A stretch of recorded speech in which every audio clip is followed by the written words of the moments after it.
Hey everyone, I'm Dark Quarter, and welcome to World Mosaics.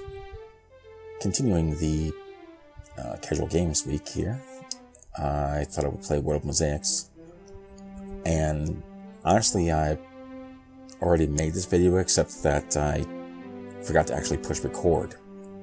So here I am, doing it again. Oh, so much fun when you mess up, isn't it? Anyway, this game is kind of like Nonograms, or I think I've also heard it as like Picross or something like that. Basically, you're trying to make a picture, and you're looking at lines and columns of numbers, and where the numbers are and how many there are will determine where you, or how you draw the picture, basically. But in this case, I think it's a little better to show you than talk about it.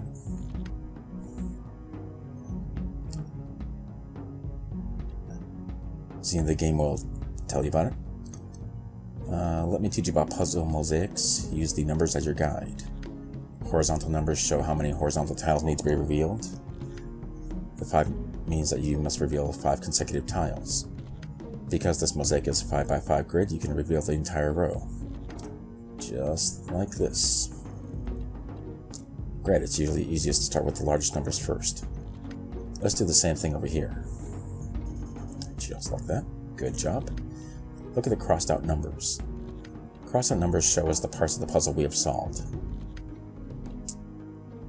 Vertical numbers show how many tiles are in each vertical column. Look at the second column. 3 means there are 3 consecutive tiles in this column.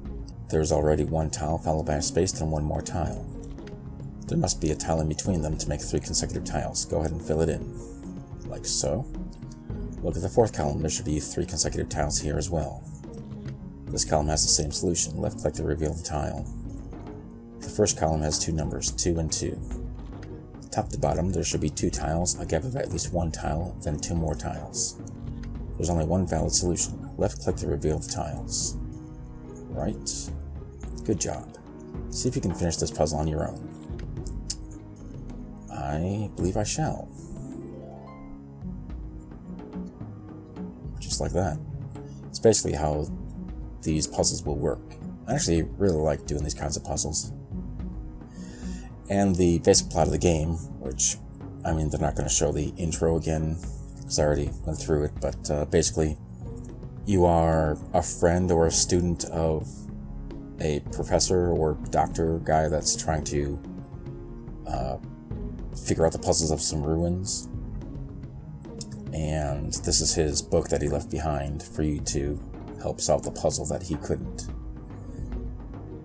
And going by the story, this was the first puzzle I deciphered. Once I knew the trick, the next few were a lot easier. I'm not sure what the iconography of the puzzle represents. I would place it as Eastern Mediterranean from the early pre-Hellenic period. Dr. Remington Steele. Alright, this would be number 2. And there are holes here. The 3 means there are 3 consecutive tiles somewhere in this row. There are 3 possibilities. However, in all scenarios, the 3rd tile in the row should be revealed. And this is the kind of thing you have to keep in mind with this kind of puzzle. You have to try to do this stuff mentally, usually. Because there are 3, well, they have to be all together. So the middle tile has to be part of the solution. The 4th row also has 3 consecutive tiles. Go ahead and reveal the hidden tile. And this will help you solve the rest of the puzzle. If you can just solve a little part of it each time, it'll help you solve all the rest of it. In the 3rd row, we have 1, 1, 1. Left to right, there's 1 tile, a gap of at least 1 tile. 1 tile, a gap of at least 1, and 1 more tile. There's only 1 valid solution. Go ahead and reveal the tiles. Just like that. Because the numbers in the 3rd row are crossed out, we know the remaining spaces are empty. Use the shovel to dig holes in the remaining spaces. This will help you solve the puzzle. You can right-click to use the shovel, or you can equip the shovel tool and then left-click. Use the shovel on the red squares. Just like that. Look at the second column. Because we used the shovel, there are only 2 spaces remaining. Top to bottom, there should be 1 tile, a gap of at least 1, then 1 more tile. There's only 1 solution. Let's reveal the tiles to solve this column. Good job. Let's use the shovel again to help solve this puzzle. The first column is already solved. Use the shovel to dig up the remaining spaces. And this will help later on. Solving a puzzle requires no guessing. Remember to use the shovel if you're stuck. See if you can solve the rest of the puzzle on your own. Well, if you could look at the rows, there are 3 consecutive tiles, which means it has to be this one, because that's the only tile left over. And the same here. Or you could look vertically, and it's the same as the other side. 1 tile separated by at least 1 tile. This puzzle seems to represent a crude photograph of some sort of eye, exact origin of meaning unknown. Alright, these are tips. And so now they're kind of letting you go on your own here.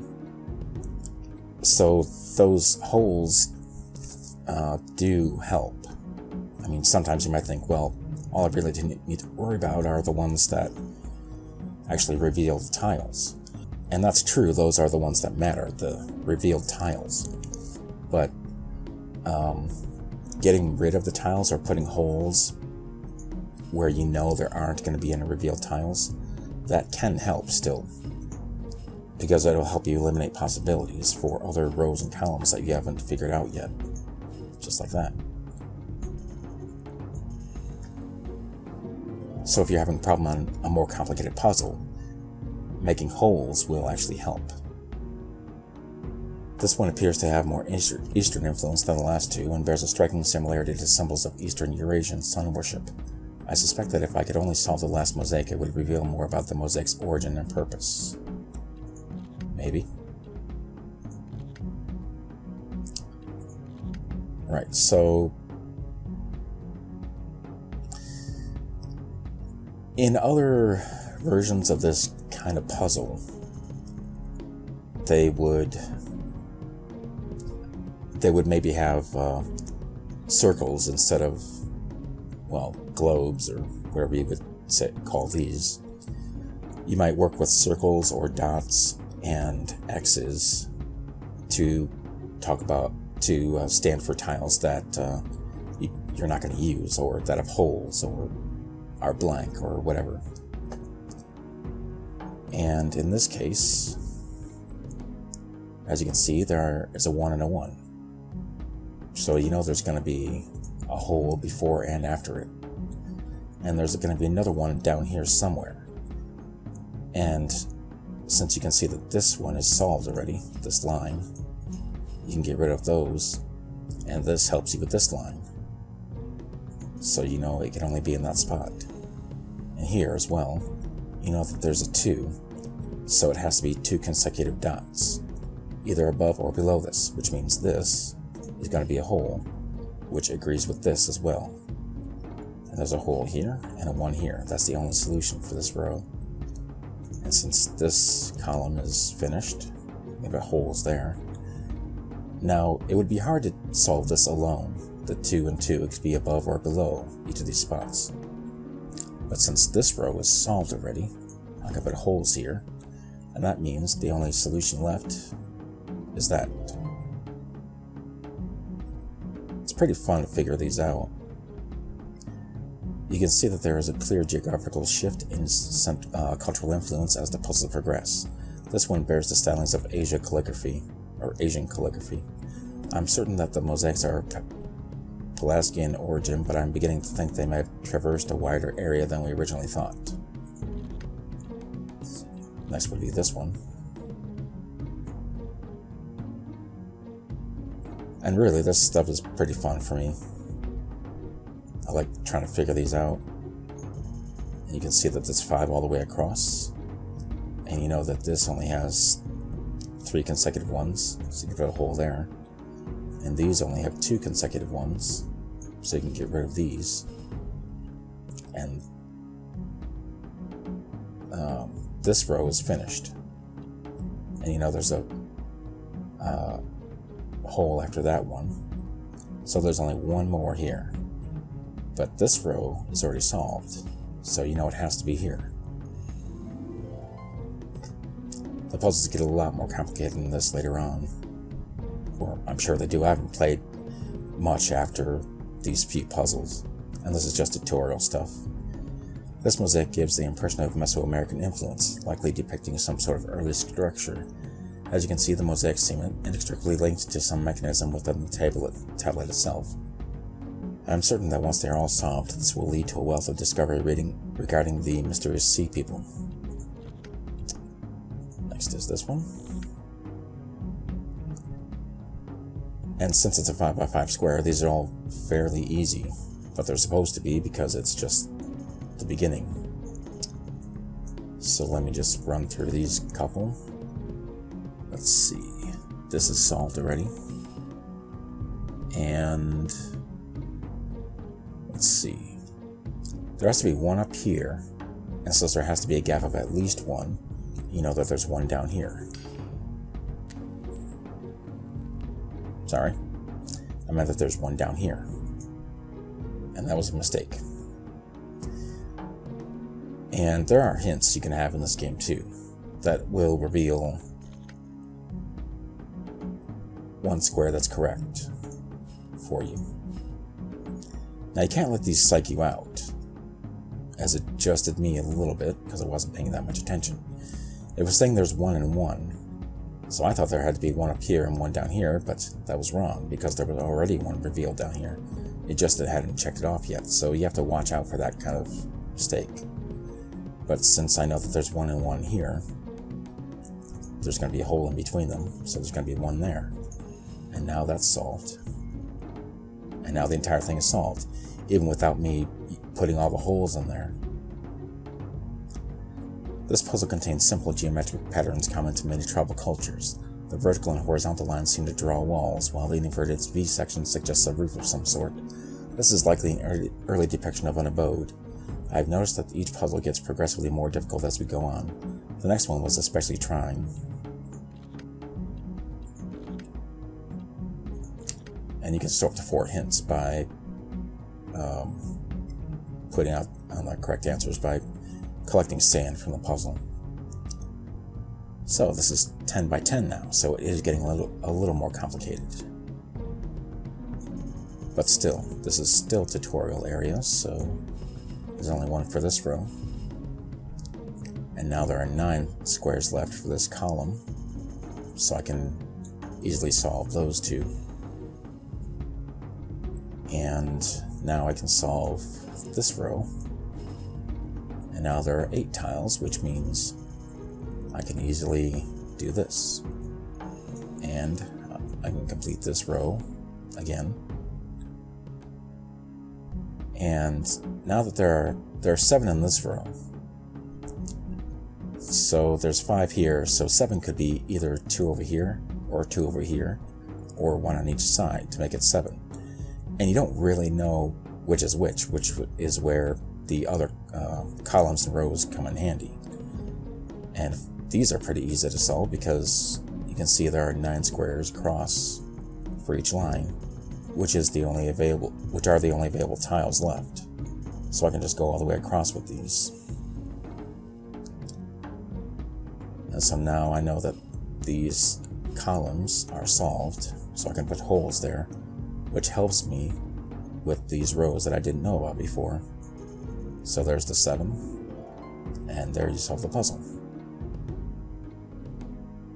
As you can see, the addition of rows and columns have made this mosaic much more complex than the previous ones. I did eventually solve it, and it seemed to represent some sort of shield or crest. However, the next mosaic has me completely baffled, so I've entrusted this tablet to you, in hopes that you will have more luck where I have failed.